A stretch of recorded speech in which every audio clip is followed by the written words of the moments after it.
I am confused. Being philosophically consistent and being a very honest person, I'm sure you can tell me where God came from. And in addition, once you've told me where God comes from, please try to clarify how you can figure that a spiritual force can have an impact on a material universe to create it. I think that some years ago we already talked about that kind of thing in philosophical circles at any rate, by posing the question, if angels are made of spiritual matter and a pen is made of material matter and spiritual matter displaces no space, how many angels can dance on the tip of a pen? I have a sense of sort of reversal experience here, but please do, go ahead. You got 5 minutes. Now, I just want to know which question. That's all right. You may take the rest of the minute. We're supposed to do one question at a time. Which one would you like? That was part of the format for the debate. So which question? I want you to fill in the story of the rest of the beginning of the universe.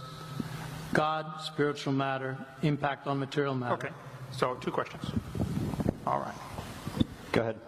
All right, your question, where did God come from, assumes that you're thinking of the wrong, obviously it displays that you're thinking of the wrong God, because the God of the Bible is not affected by time, space, or matter. If he's affected by time, space, or matter, he's not God. Time, space, and matter is what we call a continuum. All of them have to come into existence at the same instant, because if there were matter but no space, where would you put it?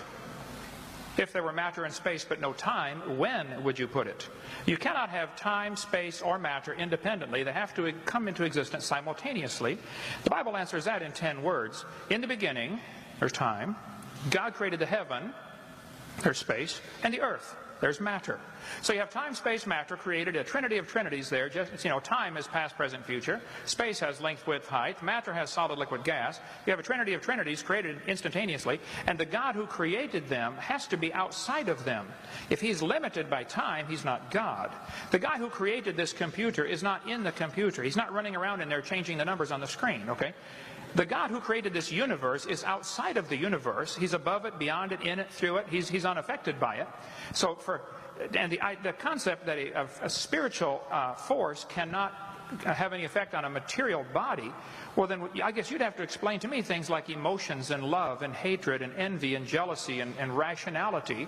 I mean, if your brain is just a random collection of chemicals that formed by chance over billions of years, how on earth can you trust your own reasoning processes and the thoughts that you think? Okay, so your question, where did God come from, is assuming a limited God. And that's your problem. The God that I worship is not limited by time, space, or matter. If I could fit the infinite God in my 3-pound brain, he would not be worth worshiping, that's for certain. So that's the God that I worship. Thank you.